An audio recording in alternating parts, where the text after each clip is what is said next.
Oh, here we go. Hello, friends. It's Amy Goldschlager, curator emeritus of the New York Review of Science Fiction Reading Series and current dog's body for the series. Welcome to the October 2020 edition. Of course, I am still sad that I can't be with all of you at Brooklyn Common, and pretty much this living room is about as close as you're going to get. I walked by there about a month ago, and the posting for my March Serial Vox reading was still up there. But you know what? Silver lining. We're here, and of course, now it means we can welcome people from all over the world to attend, and it means we can get authors from all over the world. And I'm super excited about this one because this is somebody who I wanted to get in person, and thankfully I have snagged for this series 1 week before the publication of her latest book, The Midnight Bargain. So this time we've got C.L. Polk, and as I said, it's going to be great. First, a couple of announcements and housekeeping. I can't let it pass without saying how much we are all thrilled that N.K. Jemisin is a 2020 MacArthur Fellow, because we all know she's a genius, and she's a special friend of the series because she's been reading with us from the very beginning of her career, and we are all just thrilled. It is richly deserved, and I know she's going to do great things. I think we all know that. She's already done great things, so let's see where that goes. Okay, so there is that. The next thing I want to bring up is next month's reading, which is November. We still haven't decided about who will be reading.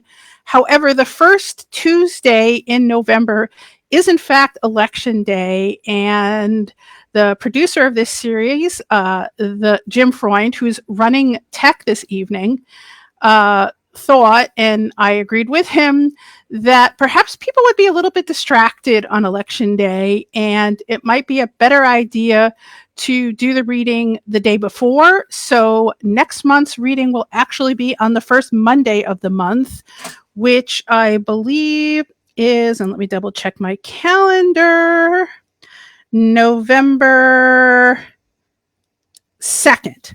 Okay, so we've got that.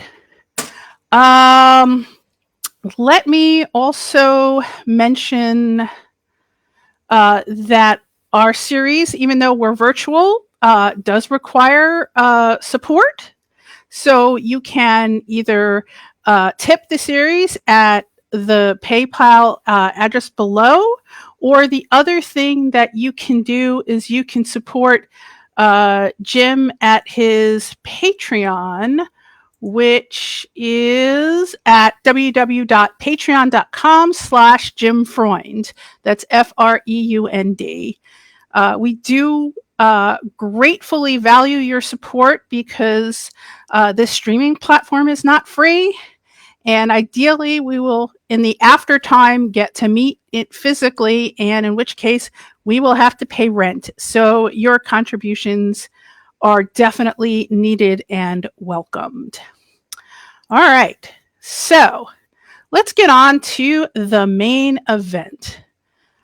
This is a new book by the relatively new small press Erewhon Books, and I hope you've had a chance to explore their offerings. As you know, I am a huge booster of small presses, and Erewhon is doing great things already. The publisher is Liz Gorinsky, who I think a lot of you know, and the publicity and marketing manager is Martin Cahill, which I think a whole bunch of you also know, and who's read for the series. He is talented in all kinds of ways. And they're just doing some amazing books that are just exploring the politics of gender and orientation and all kinds of exciting things. And every single one of their books looks interesting. And I hope that we will also get a chance to go back to their in-person salons, which were also awesome. Anyway, so you don't want to listen to me ramble anymore, so let's keep moving. Tonight, as I said, we are honored and thrilled to have C.L. Polk come to read for us. And let me just read you her bio.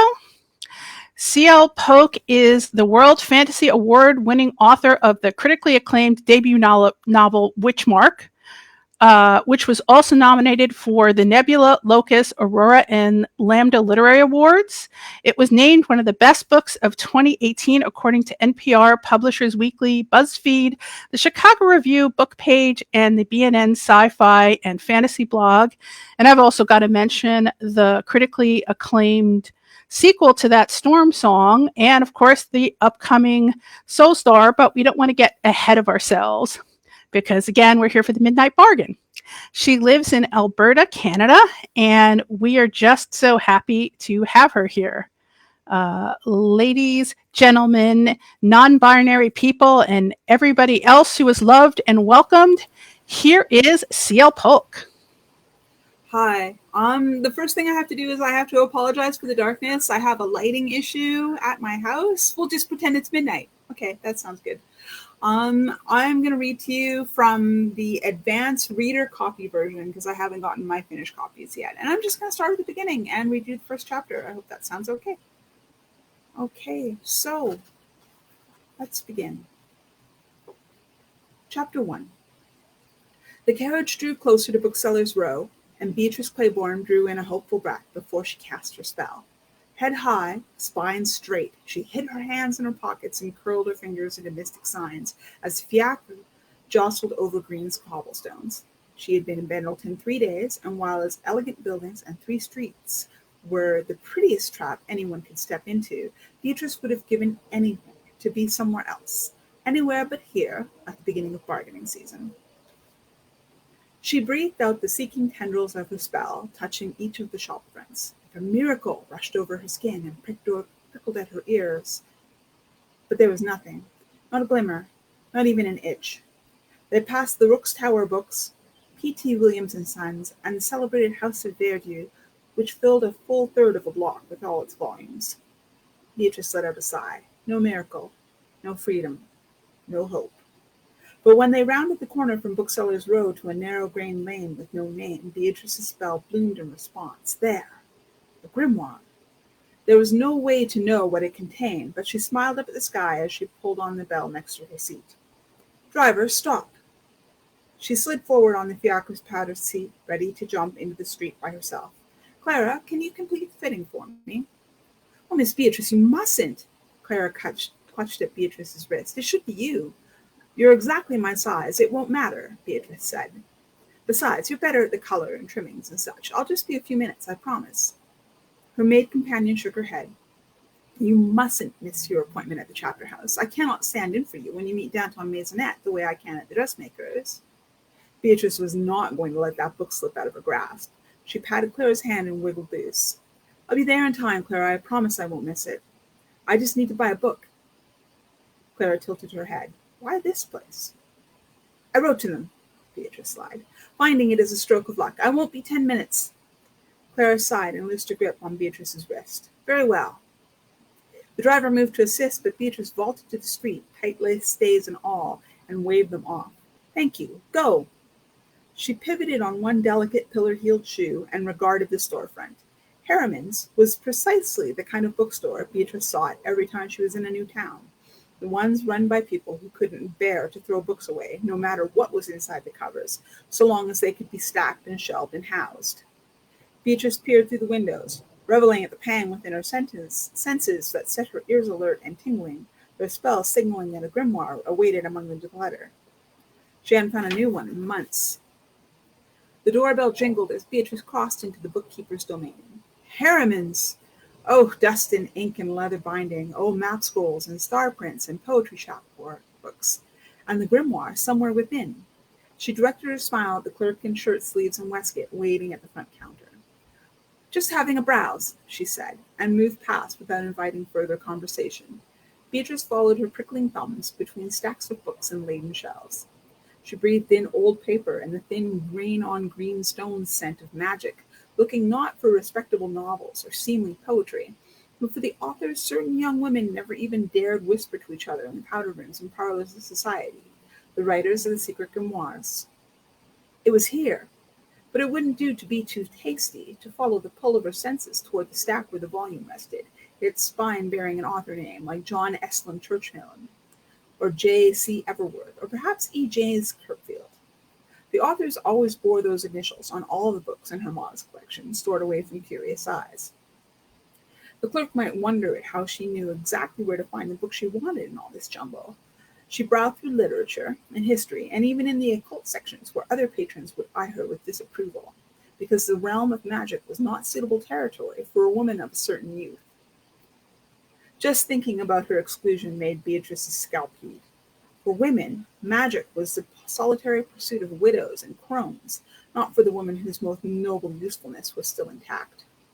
The inner doors of the chapter house were barred to her, while a man with the right connections could elevate himself to admittance and education among his fellow magicians.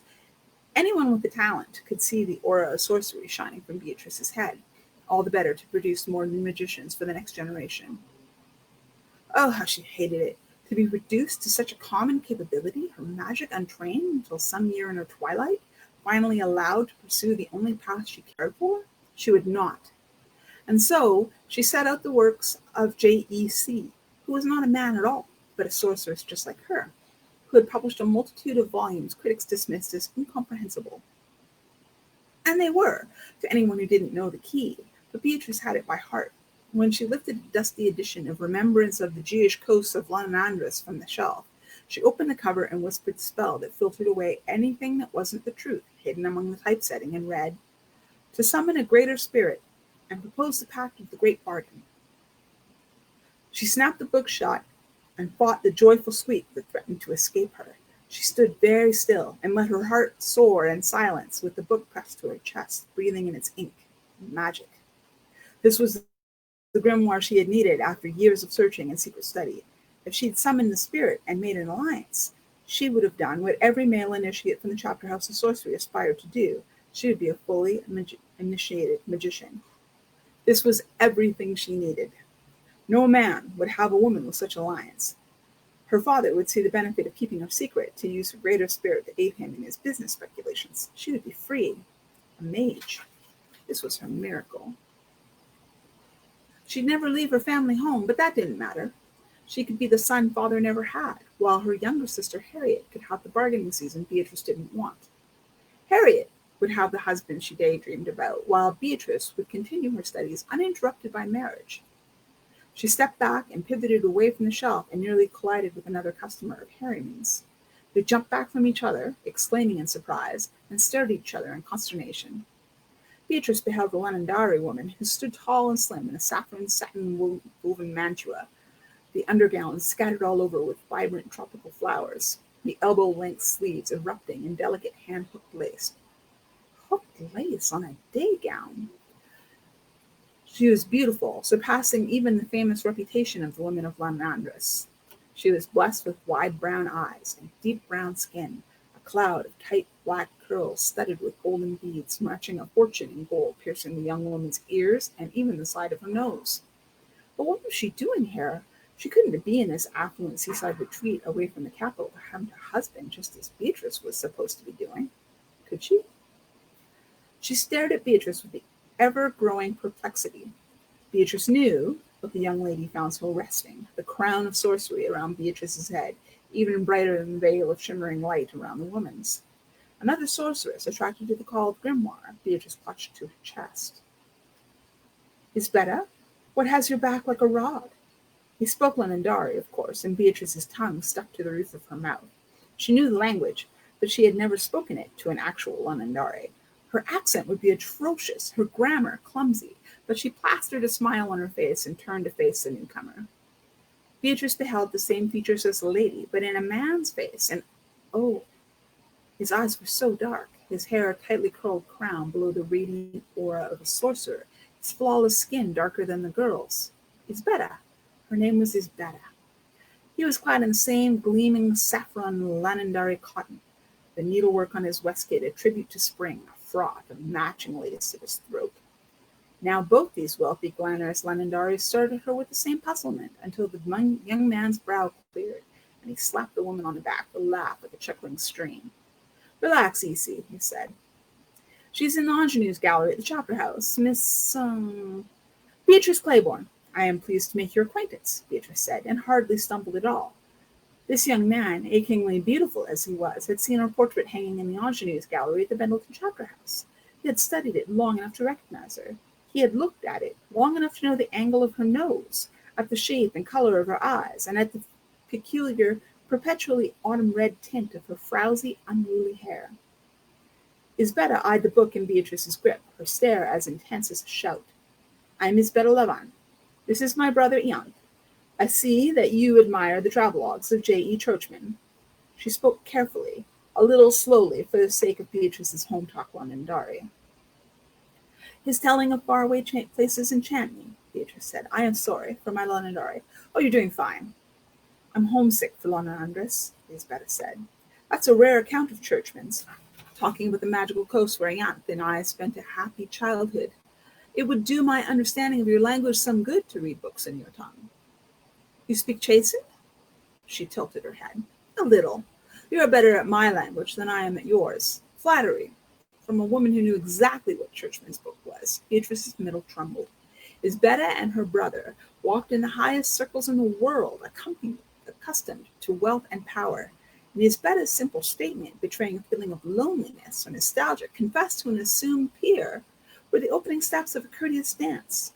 The next step, the proper, graceful step, would be for Beatrice to offer the book to soothe that longing. Isbetta expected Beatrice to hand over her salvation.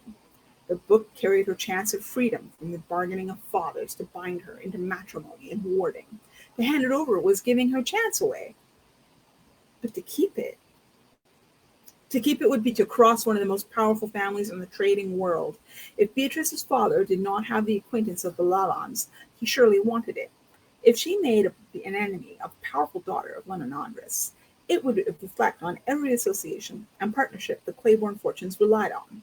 It would weigh on them, sever them, and without the good opinion of the families that mattered, the Claiborne name would tumble to the earth. Beatrice couldn't do that to her family, but the book.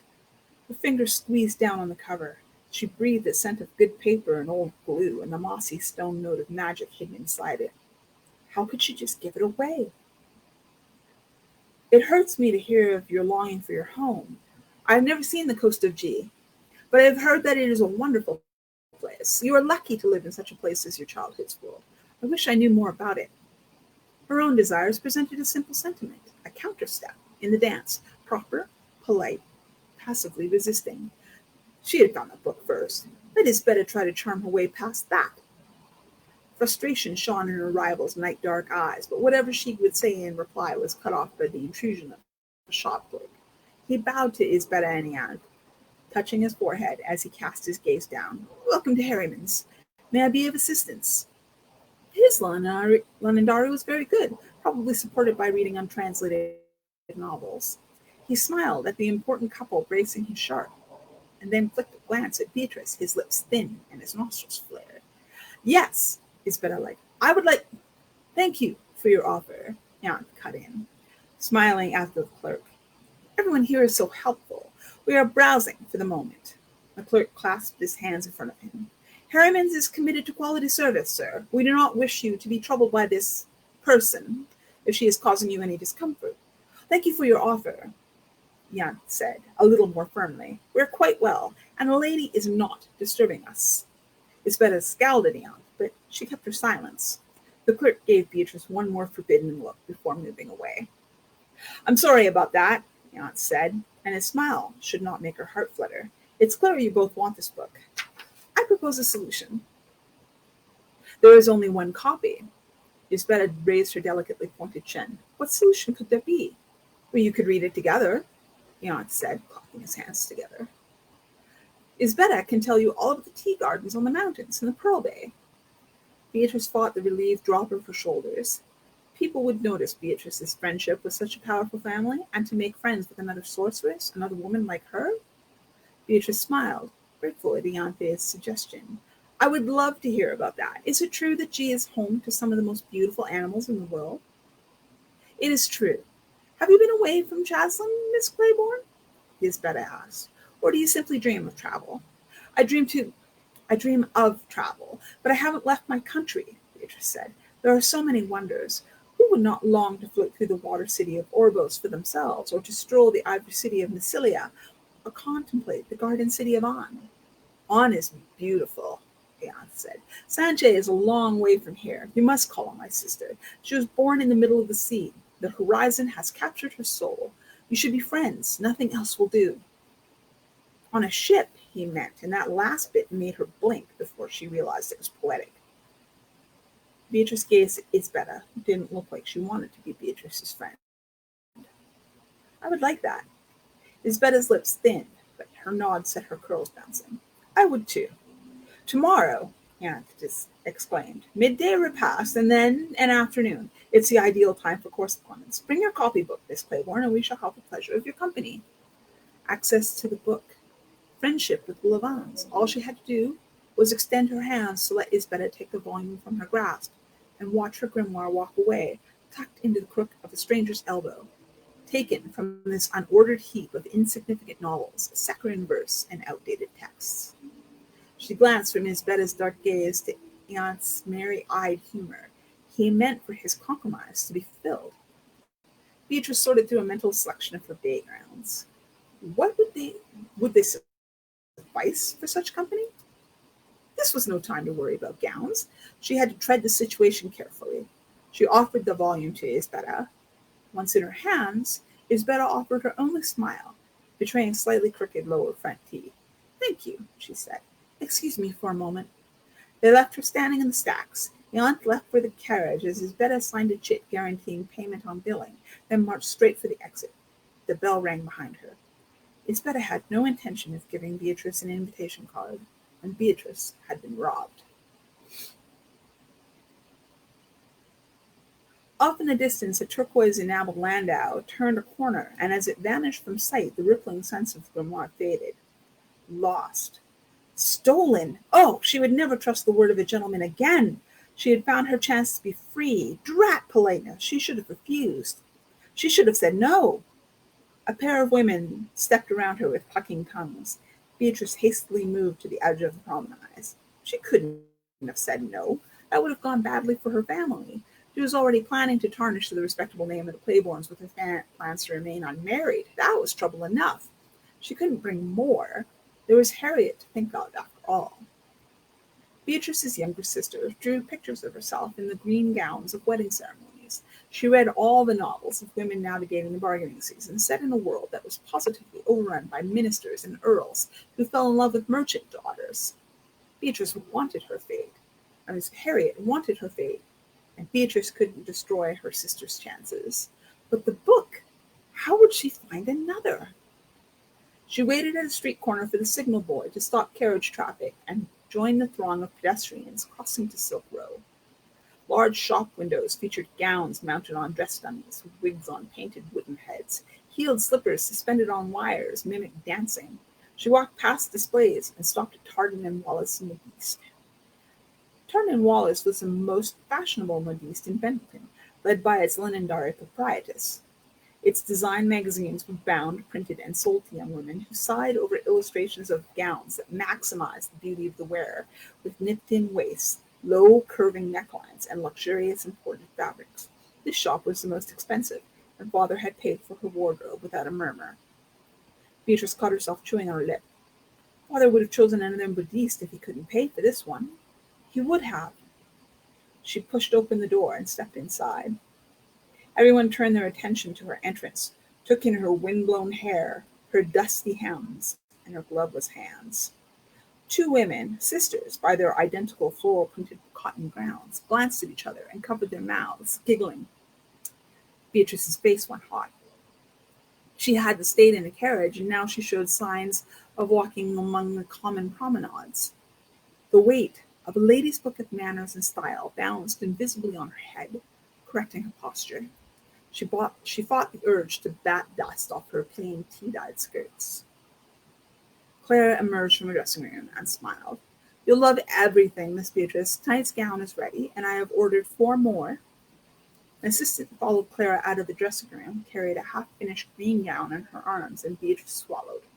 That was meant to be her wedding dress. She was supposed to wear it to a temple and be bound in marriage to a moneyed young sorcerer, losing her magic for decades.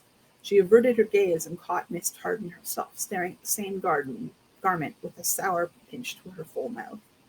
"Miss Beatrice, did you want to try on your gown?" Miss Tartan asked, her accent rich with cultured Londonderry. Beatrice stared at the wedding gown with her heart in her throat. "I have another engagement, I'm afraid." Clara gestured toward the fitting room. "We'll be cutting it close, but we can take a few minutes to—" "No, that's all right," Beatrice said. "Tell me all about the new gowns on the way to the Chapter House tea room." The sisters glanced at each other in surprise. Beatrice ignored them. Clara bobbed her knees, hoisting the case in one hand. It wouldn't do to be late. Beatrice led the way out of the shop. Clara swung the case as she boarded the fiacre father had hired for Beatrice. "You didn't buy any books." Beatrice watched a herd of gentlemen on leggy, lawn-maned horses ride past, laughing and shouting at one another. They wore embroidery and fine leather riding boots, but no aura shone from their heads. Just young men, then, and not magicians. "The volume I wished to purchase was taken by someone else." "Oh, Miss Beatrice, I am sorry. I know how you love old books." Clara touched Beatrice's arm, a delicate gesture of comfort. "It'll turn up again. We'll write to all the booksellers asking after it, if you like." Clara didn't understand, of course.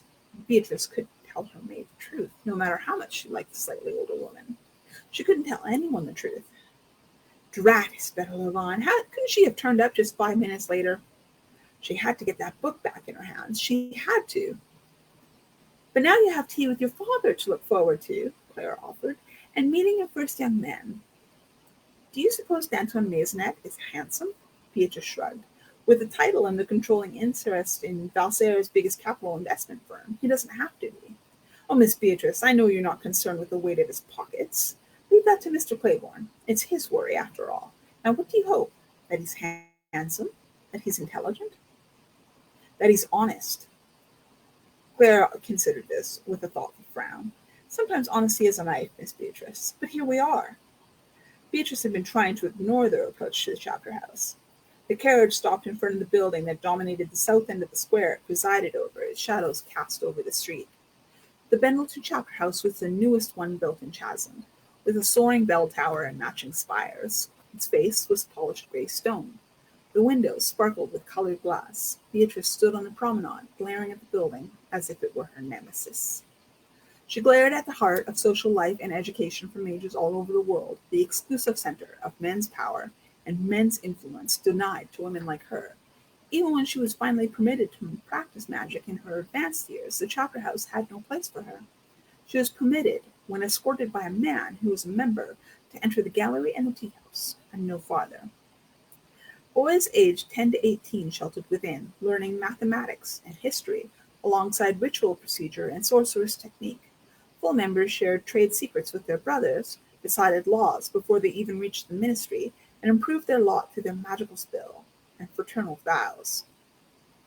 The Chapter House held facilities for crafting and artificing, suitably appointed ritual rooms, and even apartments where brothers of the chapter could claim hospitality. Thousands of books of magic rested in the scriptorium, written in Mizum, the secret language of spirits. Centuries of tradition, of restriction, of exclusion were built into the very stones of this building. Beatrice stared at her nemesis indeed. "Don't scowl so, Miss Beatrice. You can't ruin this with every feeling that flits across your face," Clara urged. "Smile." Beatrice stretched her lips and made her cheeks plump. "With feeling. Think of something pleasant. Imagine doing something wonderful." Beatrice imagined that she had a right to every inch of the Chapter House, that she and her greater spirit would be known scholars of the mysteries. The gentlemen smiled at her, not because she was beautiful, but because she was respected, and girls hurried from one lecture hall to another, openly studying the art and science of high magic. She thought of the world she wanted, and remembered her posture. She smiled, as if the Chapter House were her friend. "That's much better," Clara praised. "I'll take these gowns home, as you will be returning with your father. Good luck." "Thank you," Beatrice said, and set her path for the tall double doors. Cool and dim, the arched ceiling of the grand foyer picked up her footsteps and flung the sound across the room, purposed as the display of the ingenue's gallery. Vases of costly flowers stood next to 14 painted canvases, their scents mingling with the cool, clean stone of the hall. Beatrice walked toward the portrait of Lisbetta Lavand, stunning and vibrant in a gown of deep turquoise, her hand outstretched to catch a topaz blue butterfly attracted to the lush, drooping blooms of the perfume tree in the background. A jeweled diadem held back her light-as-air crown of tightly curled hair. She dominated the room with her splendor and beauty. Her portrait hung in the principal position in the center of the room. Empty spaces flanked her image as if nothing and no one could compare.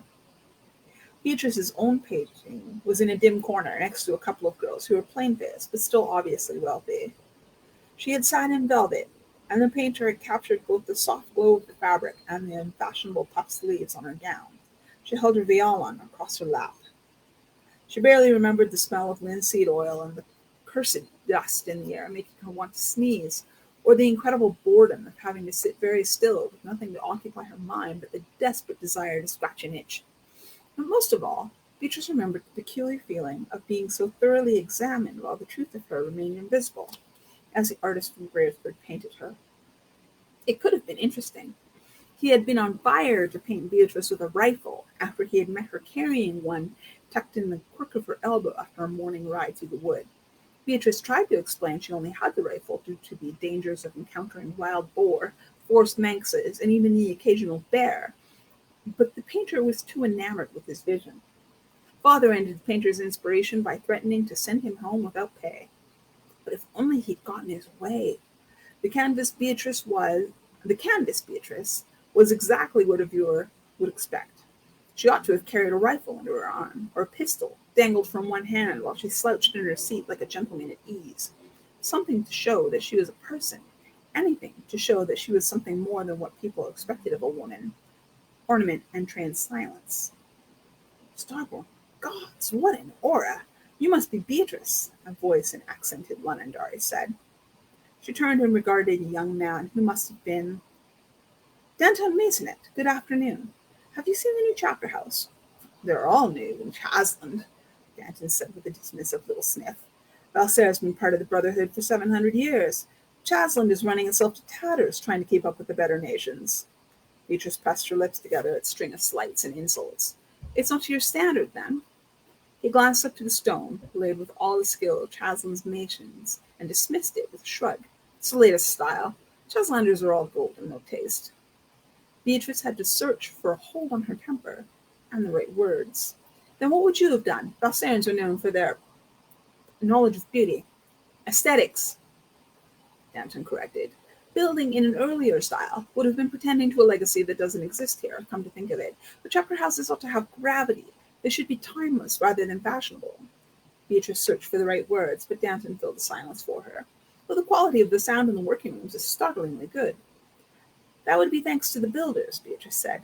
The designer was a Hadfield, the family who built holy sanctums for generations. Built, Danton corrected her Londonderry once more. You all sing to the gods for worship. It must sound impressive at long night. Can you sing, then? I have trained, Beatrice began, like any other Chaslander lady. Danton's mouth turned impatient. But are you any good? This rude oath! The arrogance! Beatrice lifted her chin. Yes, you're rather sure of yourself. He contemplated her for a moment. But I believe you. He turned his head, taking the sight of Isabella Lavand's portrait, then back to her. Danton Maisonette was scarcely taller than her, but his brown coat and buff-colored waistcoat were satin-woven Londonder's cotton, well made and embroidered in tasteful geometric patterns. He was handsome enough, but his thin little mouth clamped up so tight Beatrice couldn't imagine a kind word escaping it. He stood with an upright, chest-forward posture, his bearing reminding Beatrice of a soldier, which made sense. As Balsarian heir to a marquisate, he was expected to take a high position in that nation's army. His hooded eyes were a watery blue, and he had a direct, pointed stare. Or perhaps it was just that he was staring at her. He examined her so completely it made Beatrice's stomach shiver. When he turned his chin to compare what he'd seen to the portrait Beatrice on the wall, Beatrice seethed behind a smile that matched the demure curve depicted on the canvas. You really are pretty, he said. Too many redheads look like they're made of spotty chalk. Thank you. That wasn't what she wanted to say at all, but she promised Father she'd be kind. If only someone had made Danton promise the same. Her wish for honesty had been answered. She hadn't expected to be treated like a clockwork figurine, incapable of being insulted by whatever thought flitted from Danton Maisonet's mind to his lips. This meeting is going to be boring talk, trade and investment. Did you bring handwork to amuse yourself? If only she could widen her eyes. If only she could drop her jaw. But she smiled at this rude, demanding man. I'm afraid I don't have anything with me. One side of his mouth turned down as he said, I had an interest in joining the conversation, instead of the labor of keeping her amused, since she hadn't brought a lace hook. Beatrice kept her smile up and asked, Have you seen the Chapter House gallery? The only thing that's new is the ingenues, he said, leaving the hint to escort her through the gallery, gasping on the floor. Only 14 of you this year. Private negotiations are becoming too popular. Beatrice blinked and cocked her head, and Danton knew an opportunity to explain when he saw one. People are arranging marriages outside of bargaining season. Ha! Chasland's #1 export, since you all have children by the bushel. Most of the best-bred ladies are already bound. Where are you from, that you don't know this? Ladies do not strike people, even rude, insufferable churls. Mayhurst. His eyebrows went up. The North Country, he said in titillated horror. That's practically the hinterlands. Have you ever been to Gravesford? No, not this man. It didn't matter that he was heir to a marquise. She would not marry him and travel to distant Valserre, far from her family, to become his wife. Indeed, she would not spend an unnecessary minute in his presence. We traveled there before coming to Bendleton. For your wardrobe, I imagine. He took in her walking suit and shrugged. I don't think you have much need for fine woven Londres cotton when you're out running boars. Oh, we have rifles. Beatrice realized what she said, but too late. He stared at her, aghast. You shoot? I'm good at it, Beatrice said, and at last her smile had some real feeling in it. I see, Danton said. How perfectly ferocious of you. We should have tea. Do you have tea in the country? Beatrice coated her grin with sugar and arsenic. When it comes to us, by dog sled, 100 miles in the snow. Really? Beatrice's smile widened. No, there's at least 6 boards up north. Now he didn't like her at all. Perfect. Beatrice glided beside him as he took her to the tea room. She smiled prettily at the Marquis and took her seat, ignoring the hired musician toiling over a piano sonata to pay attention to the talk of trade and investment Danton had promised would bore her. She asked questions and ruined her genteel display of curiosity with remarks of her own. Father bore it well, but he frowned at her once they bid the Marquis and his son farewell and boarded the landau hired to take them back to Triumph Street. Father settled on the bench across from her and sighed. Beatrice's heart sank as Father, handsome in brown cotton, even if the jacket and waistcoat bore a minimum of adorning needlework, gave her a look that deepened the worry lines across his forehead, his mouth open as if he were about to say something, but he glanced away, shaking his head sadly. Father, I'm sorry. Beatrice had a decent guess what she was supposed to be sorry for, but Father would fully inform her soon enough. She waited for the inevitable response, and Father gave it with a pained expression. Beatrice, do you realize how important it is for you to be agreeable to the young men you meet while we're here? Father, he was awful, snobbish, and arrogant. If I had to marry that man, we'd square off from morning till night. Father ran a hand over his sandy, silver-shot curls, and they tumbled back in place, framing his fine features, lined by experience and too many burdens, including her willful self. That perfectly awful young man will be a Marquis. Marquis awful, then. I couldn't be happy with him, not for a minute. I had hoped you would be less difficult, Father said. This meeting was a special arrangement, and you told him you knew how to shoot? What possessed you? It just slipped out, and I apologized, but he laughed at me for being from the country and assumed me an ignorant fool, as if Chaslanders didn't have an education of any kind. I probably should have sent you to a ladies' academy abroad, Father sighed. Too late now, but perhaps Harriet could enter a finishing school. Paid for with the financial support of Beatrice's husband, of course. Harriet would adore that. If we can manage it, she will go. But there are only 14 of you. He brightened at the notion of a bride's market and the number of young men who would crowd around Beatrice simply because she was one of only a few ingenues left to woo. But if you had kept him on your string... There are more young men where he came from, Beatrice said. and with luck she'd alienate them all.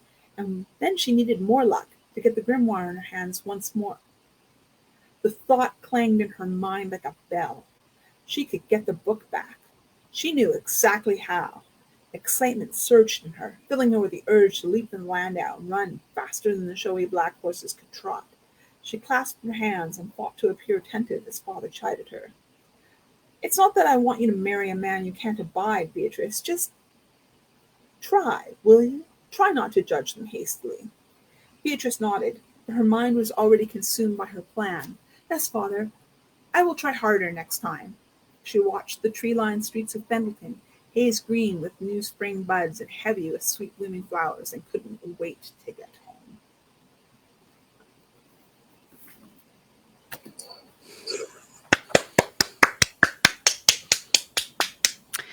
Thank you so much, Chelsea. That was wonderful. And I just wanted to say that just like other people, I have been fortunate like Beatrice because I have a copy of The Midnight Bargain. And I bet some of you want one too.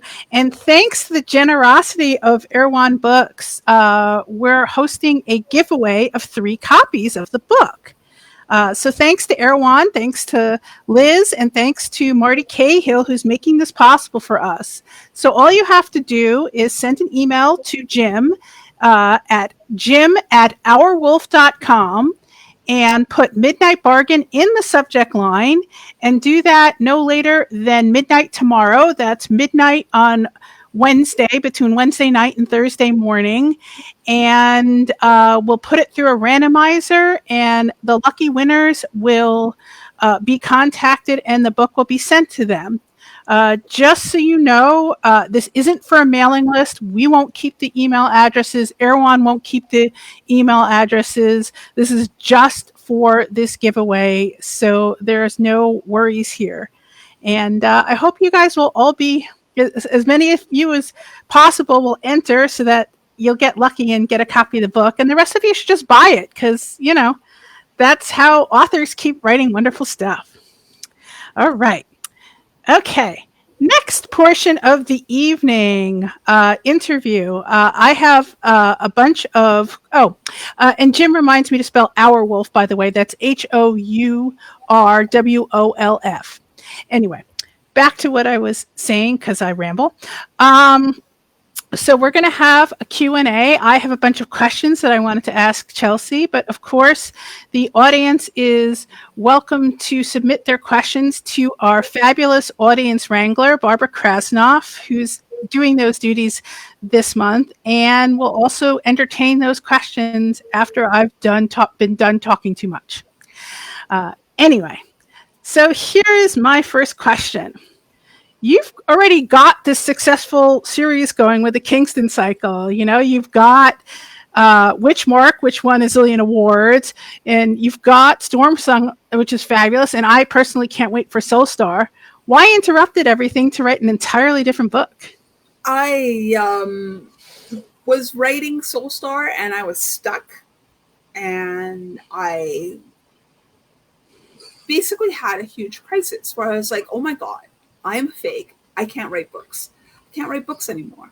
And a friend said, are you just having like a writer's block thing going on with the themes of this book? Or is it true that you can't write any books at all?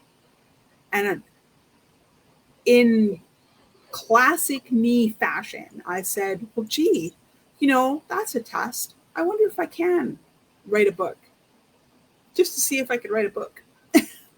And the idea came up and it ran away with me. I wrote the first draft in lightning time.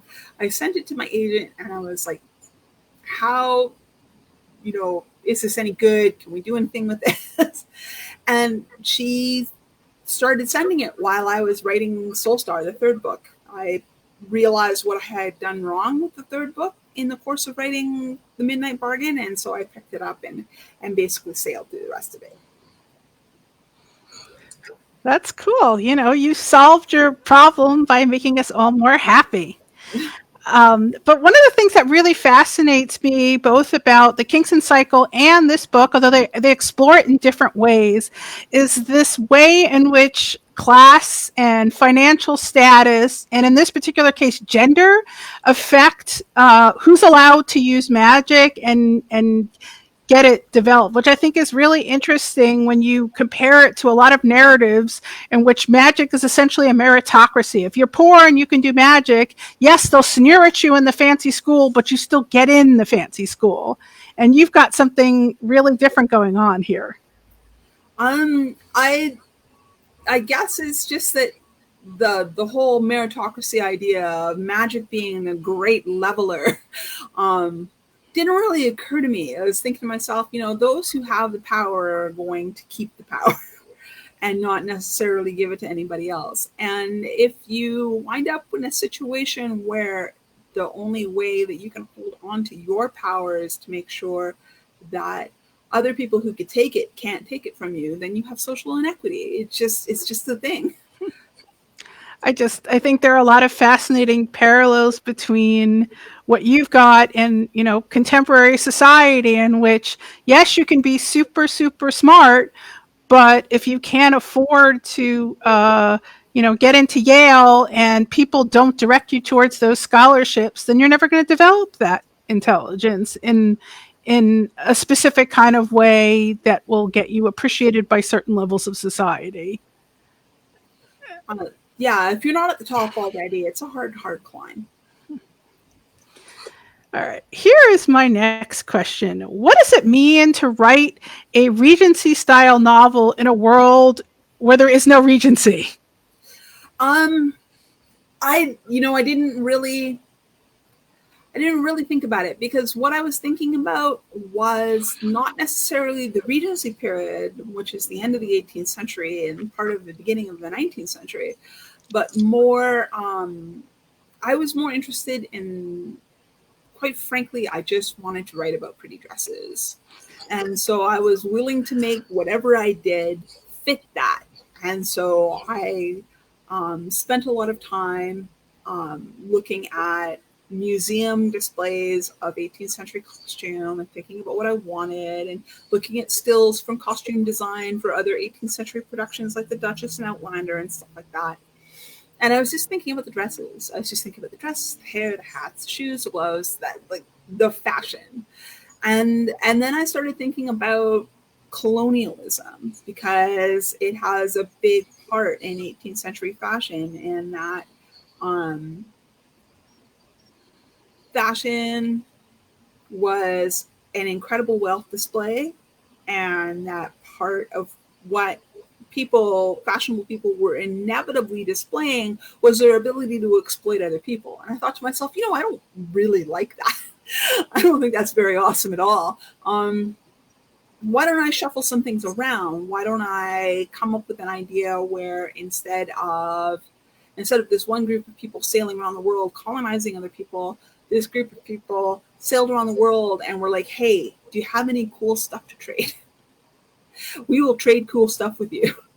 And that it started that way. And so the idea of the violent takeover of other people's land and wealth never took place. So yeah, the standard of living things are probably pretty expensive, because they're not exploiting literally millions of people in order to get richer and richer and richer. It started with the clothes, and then I started thinking about capitalism, like you do. And it went from there. To me, a particularly interesting scene in the book is when Beatrice and Isbetta go over to the seamstresses and try to talk them into getting them to help, and they won't, because they say, well, it's fine for you to expose yourselves as magicians, you're rich, but we can't do that. And I thought that was a really interesting illustration of how money plays a role. Yeah. And what you can get away with. Let's see. I don't want to spoil too much, but I found Isbetta a very, very interesting character, because as those of you who read the book will find out, Beatrice has to decide between love and magic, because presumably she cannot have both. And I feel like in other authors' hands is Betta, who is her love interest sister, who you just met in this reading, would maybe be part of a beta, well, you see the joke, beta couple, where she would, because she's considered the most eligible, maybe she would love somebody unsuitable or something like that. And she is not interested in that at all. All she wants is the same thing that Beatrice says she wants, which is self-determination.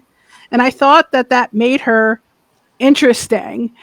Are we left to think that she is just, say, for example, say not if she were a man, nobody would even bother to ask whether he's interested in love and ambition is enough? Or are we to imagine that Isbeta is maybe ace or something, or lesbian in a society that may or may not accept that? Oh, Isbeta is aro ace. She's not interested in romance. She doesn't experience sexual attraction. She likes big books and she cannot lie.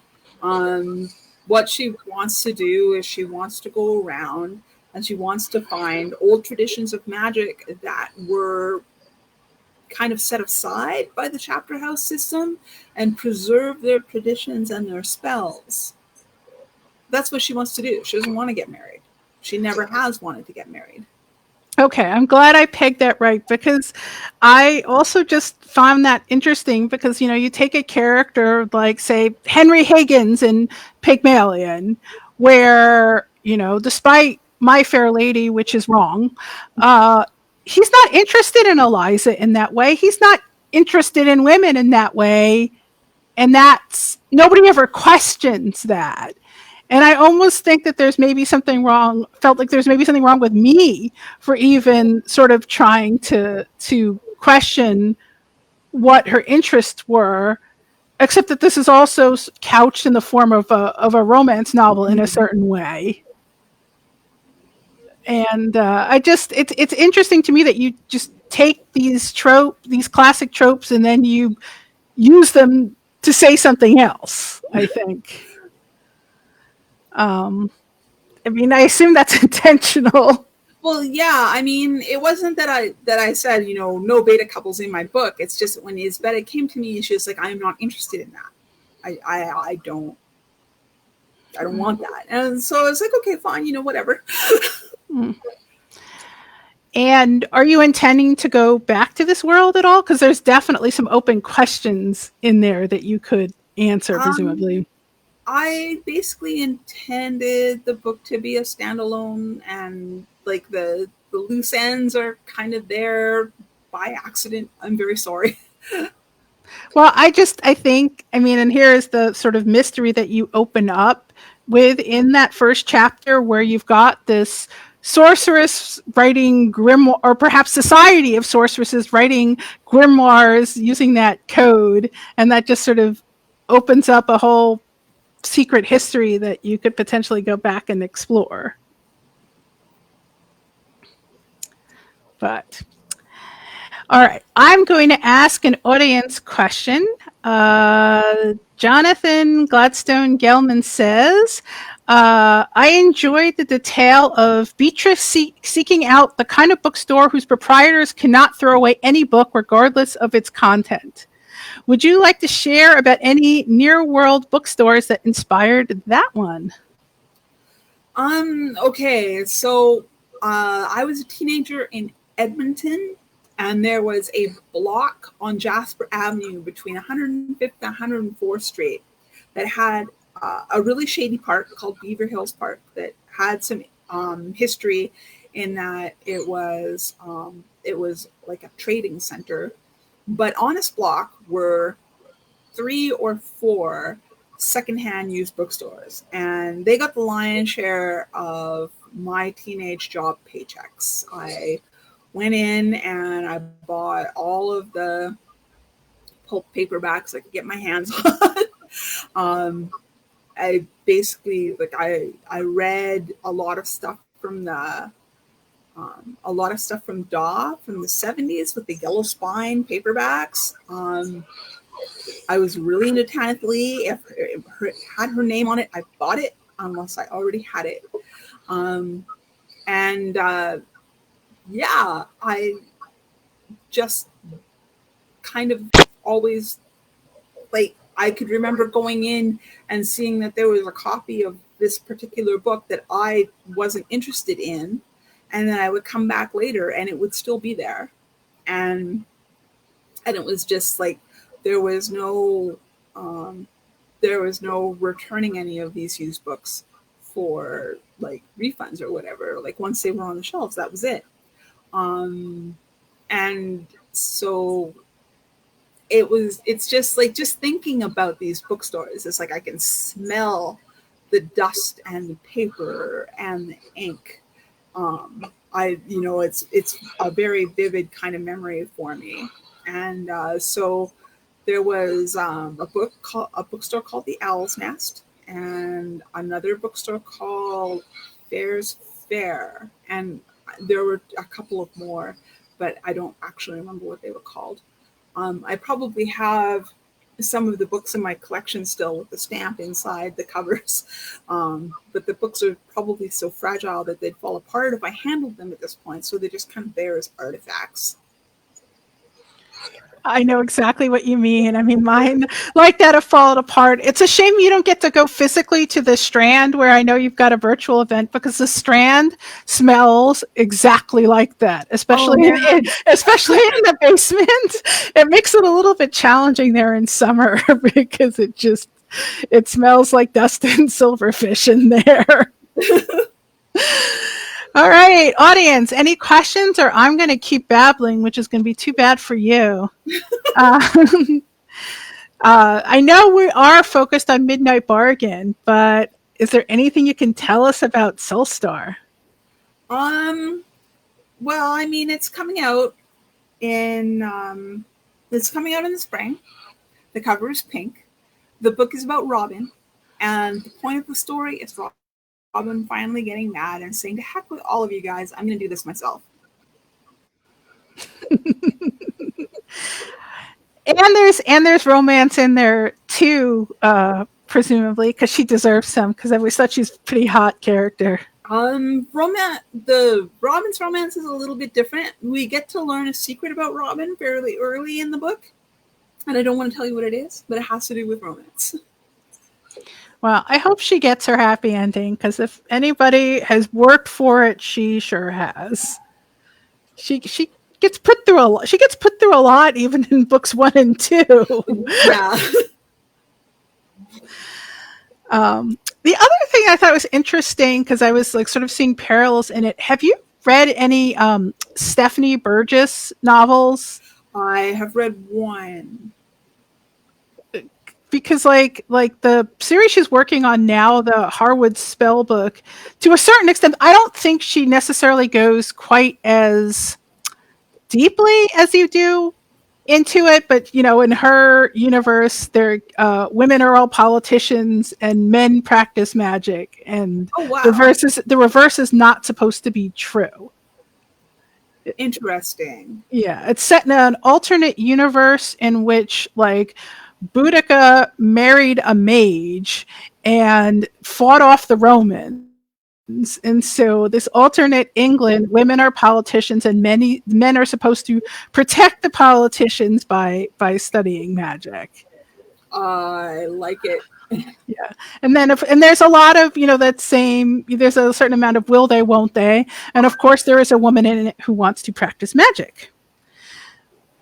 So I just thought that you might find it interesting. I love her books. I don't think she's quite as maybe sort of penetrating into the sort of social questions as you are, but they're interesting because they explore a lot of that territory, especially as it relates to gender and to a certain extent to finance and class, which I think always plays a role.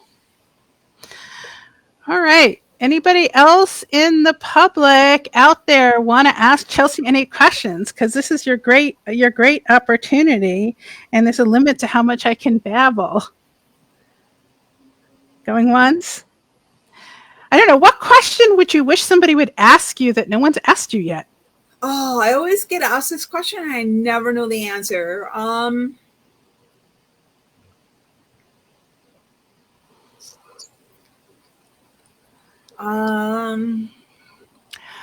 let me put it another way. What do you think people just aren't getting because no one ever seems to bring it up? um, hmm. I'm not sure. I mean, like, there are a lot of people who will, who read Witchmark, and what they wanted from Witchmark was the romance, and that's what they were there for. That's what they got. They were happy with that. Yay. And some of the people were like looking at the things that I was talking about with society, capitalism, class, money, like who like dominates whom, and all of that other stuff. Like readers they have a pretty wide range of experience and reaction to the stuff that I write. And I don't know if there's anything people are missing. But so in other words, there's still this subclass of people who would be preferred to be kept comfortable, and they're interested in the sort of bits that make them happy and not the bits that make them question their own comfortable lives, kind of thing.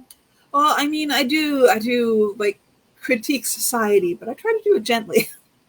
Yeah, I feel like it does balance it out, because yes, I mean, what happens to Miles is terrible, but my God, that romance. But yes, and he does finally get his sister to wake up and realize what's going on. But all right. Oh, and Elena wanted to know the book I was talking about. Oh, it's the Harwood Spellbook series by Stephanie Burgess. I actually reviewed the first one, Snow Spelled, and there's also like a prequel novella as an audiobook for Locust, so I can probably point that to you in the chat later if you care. Anyway. All right. Facebook people, any other questions for Chelsea? Because I don't want to keep her unless people have interesting things to say. Hello. Or I'm just going to have to start, babbling again. Um, hmm.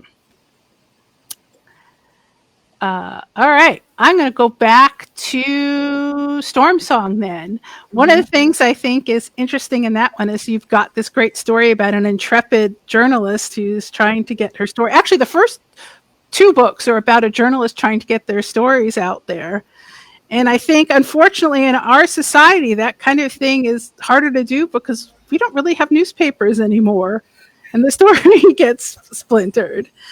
And I don't know. I think it's interesting to me that that's the kind of story that you want to tell. Is there a way that we can tell that kind of story in our society, do you think? Um, hmm. Well, I mean, naturally, if someone were to break a huge story like that, it would be online, and there would be feeder links from various media outlets leading to the story itself, which hopefully wouldn't be behind a paywall, Mm. so that everybody could read it. And yeah, it would be very different. I was thinking about newspapers because I thought that was appropriate for their technology level, and I also really like the idea of the news journalist as kind of a social force. And so Avia and Nick Elliott, of poor guy, um, basically trying to uncover the truth about the ruling class of Eland society. Um, I don't know. I just thought that it was cool. I kind of like the idea of the whole big room full of desks, people clacking away on typewriters, running to and fro, trying to get the truth and put it on paper that they're going to sell to the average citizen so that they can be informed for the low price of 2 cents a copy. um, I don't know. I just liked it. It felt glamorous to me, so I did it. I think in a way too, Midnight Bargain is about the sharing of information, and information that's hidden and is shared only at a cost, I think, because if you don't understand enough, it's pretty dangerous. Okay, let's see. Do we have any more questions from? All right, we do have another question. Actually, before I do and ask that question, I just wanted to remind people who have just joined that we're doing a giveaway of 3 copies of the Midnight Bargain, and all you have to do is email Jim Freund at jim@ourwolf.com. That's HOURWOLF.com with Midnight Bargain in the subject line, and do that by midnight tomorrow. Okay, so we actually do have a question, and thank you for that. Rose Sorosian says the Kingston Cycle is Edwardian inspired, and the Midnight Bargain is Regency inspired. What other time period would you be interested in drawing inspiration from for a magical world? That's a great question. That is a good question. Um, I just think that the stuff that's happening around the whole scientific revolution and the industrial revolution, and like the transformation of like people imagining different kinds of governments um in like the 17th and 18th century is all like super interesting to me. um I have been thinking about kind of coming up with a world with a technology level that doesn't have um that doesn't basically have like the industrial revolution and the factory model of manufacturing happening, but I don't know when I'm going to get to that idea. um I kind of also think that I would like to try to do something modern, and that's what I was going to do. Um, and then my plans ended up changing. I think probably just about any time period or era, if it's interesting to me, is fair game. All right, we have one more audience question. I think that's going to be our last one. It is Jonathan Gladstone Gelman again. Thank you so much for that. And he says, Midnight Bargain is a standalone story, a breakaway from your Kingston series. Is there anything from Midnight Bargain that made or is making its way back to your larger series? I can't really think of anything that the Midnight Bargain is bringing to the Kingston cycle. The Kingston cycle is going to end with Soulstar. I'm just writing a trilogy with that, and I think that the worlds are very separate. Like the trading world of the Midnight Bargain is a different place than the storm world of Ayland. And I'm going to kind of keep them separate. And, I'm going to write something else that's probably going to be separate from those two as well.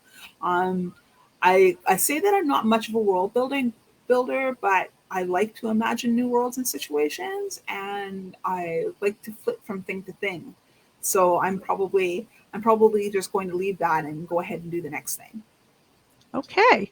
Well, I think you are definitely a society builder, and I think that at least to me, that is one of the most interesting things about your work. So I'm grateful for the work you do.